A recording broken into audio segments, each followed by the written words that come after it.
Hello. So I recently shared this message with the youth group at my local church. And honestly, I just want to share it with you too. So I'm going to just go right into it.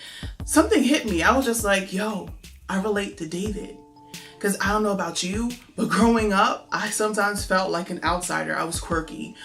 I was known as a shy one. I was just quiet, but whatever. I had to go through some things, and I am so happy that I did, facing rejection and just being underestimated and all those things, because the person that you see today is a completely different person. I'm actually talking to you. But David and even like Joseph, they went through all these trials and rejection and even betrayal.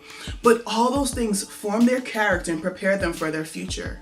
So today, as we're looking at David, who was known as the underdog, overlooked and even underestimated, God still saw him and he called him to defeat Goliath and become king. But you know what? Before he did all of that, he had to go through some things. He had to learn some things. Any traumatic or negative experience we've had in our life is not something to just forget and move forward from. Yes, we should definitely move forward, heal, go through that whole process. But to look back and be like, you know what? I learned some things along the way. I learned how to stand up for myself. I learned how to have a voice. I learned how to fight back. Not always with my words, but I learned how to stand my ground. I'm stronger than I think. So that when adversity does come again, because we live in this crazy world, we can pull on that inner strength that brought us through before. And also all those lessons or those skills that we learned along the way can help us. David knew he could defeat Goliath because of what he learned from killing a lion and a bear. He had to learn some things in order to do this one amazing thing. But the kicker of it all is that David talked to God. David would talk and listen. He would talk some more and listen some more. It was a dialogue. This was what David did out in the fields as a shepherd. This is what we should do right now as we are working or cleaning or, thinking of our next move, learning, taking this course or taking that class, going on this Zoom call or whatever else you may be doing. David was a shepherd, a job that no one wanted. He was rejected by his brothers. He was misunderstood. He was underestimated and so much more. How many times have we been rejected and misunderstood and underestimated? We have gone through some things. We can relate to David's story, but you know what? God will never reject you. God will always see you. God has called you significant, not insignificant as man will. But you know what? I don't care if that inner battle that you are probably facing right now of I know I'm capable of doing something, but on the flip side, I'm doubting, or I think they're still going to, overlook me. They're not going to see me, or whatever those feelings are. Can I tell you that God sees you and he says that you are the one? God sees you and he shouts out, you are the one. There will be a time where God will use a situation or an environment that requires you to pull on past lessons or experiences. Ooh. There have been so many times he's done this in my life, and I'm just like, only you, God, only you. He said that you are ready because of what happened last year or a few months back. And I'm just like, no, I'm not ready. Pineapples, I'm not ready. No, God, no, God. He's like, yes, go. You are ready because I said that you are the one, Isis. And he is saying to you that you are the one. So ready or not, here you go. So in 1 Samuel 17, we see Goliath and all these other Philistines. They're just threatening the Israelite troops. And Goliath saying all these foul things and, just about them and their God. And the Israelites, they're getting all scared and all this other stuff. Guess what happens? David arrives to the scene. But remember how God will use things to require past lessons and experiences to show you that you are ready. So let's read in 1 Samuel 17 and verse 17. One day, Jesse told David his son, take this sack of cracked wheat and these 10 loaves of bread, run them down to your brothers in the camp, and take these 10 wedges of cheese to the captain of their division. Check in on your brothers to see whether they are getting along all right and let me know how they're doing. Okay, so Now, David starts his day, arranges someone to tend to his flock.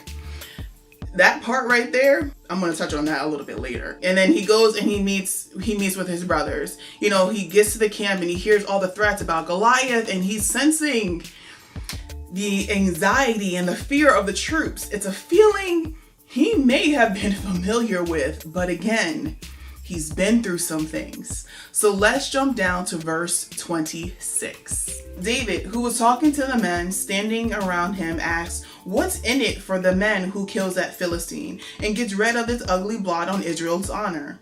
Who does he think he is anyway, this uncircumcised Philistine, taunting the armies of God alive?" In verse 28, Eliab, his older brother, heard David fraternizing with the men and lost his temper.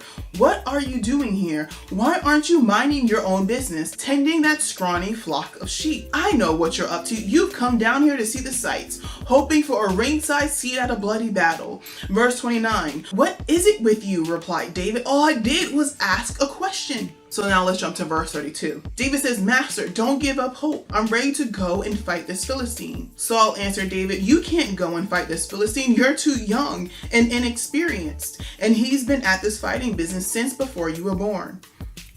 David is now like, he's like Saul, no, I can do this. I can do this, Saul. Because as I was tending to my flock, I learned some things. I learned how to be bold. I learned how to be strong. I learned how to be independent and stand up for myself. And you know, I had to face some enemies of like a lion and also a bear. So yeah, I slayed them too. You know, I may be young, Saul, but I'm the one because I learned some things out in the field. So what is God saying to you right now? What are the things that you have learned out in the field? What are you being reminded of that you learned from past experiences, from past feelings of rejection and just craziness from your past? Let's jump down to verse 37. "And I'll do the same to this Philistine pig who is taunting the troops of God alive. God, who delivered me from the teeth of the lion and the claws of the bear, will deliver me from this Philistine." Saul said, "Go and God help you." Can you imagine the number of times David felt overlooked or belittled because of his age or size? Yet God saw him and called him to do great and mighty things. This is the same for you because God says that you are the one. You know, I've been overlooked and even underestimated before, but God. There's always a but God after every crazy thing in my life. But God, even in the middle of the craziness, but God, everything, but God.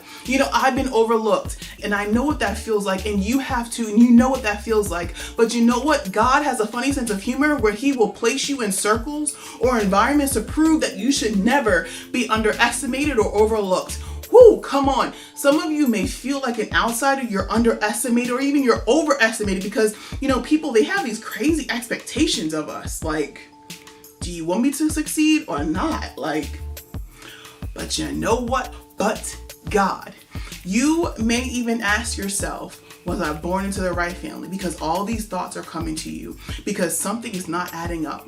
Did I make the right move? Did I move to the right city? Did I make the right decision? David was out in the field by himself talking to God. I hope you are talking to God right now. David was able to go farther than his brothers, his peers, and anyone else that overlooked him because he put God first. God will always make room for your talent, your gifts, and abilities. As you continue to put God first, watch and see how much farther he will bring you. A relationship with God is key to your life. A genuine relationship with God opens up doors that you couldn't even imagine being opened. But God. God sees you. God sees you. He says that you are the one. You are the one. David knew who he was because of his time with God and the lessons learned while being a shepherd. God was his heart and his best friend. David is known as a man after God's own heart. So as David was out in the fields taking care of the sheep and talking to God, God saw him, God heard him, and God loved him. God never saw him as this underdog or this runt or this kid that was taking care of these scrawny flock of sheep. God doesn't see you like that. God doesn't see you as a failure. God doesn't see you as confused. God doesn't see you as an alcoholic. God doesn't see you as whatever else, a manipulator, a cheater, someone that causes division. God doesn't see you as that. God sees you as his beloved. Every day say to yourself, I am the one God created.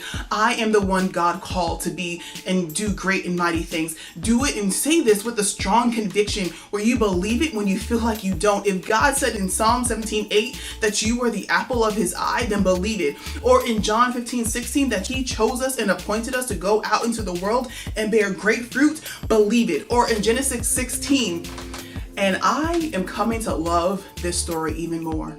Genesis 16, there was a woman by the name of Hagar. She called the Lord that sees. He saw her just like he sees you.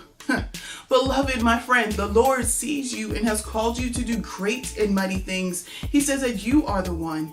Get ready, stay ready, because God is about to show you off.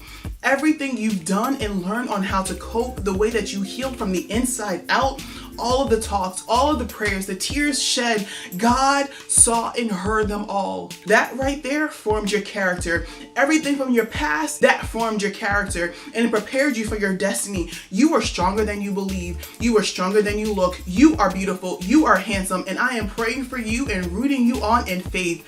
Be encouraged. Woo! Come on.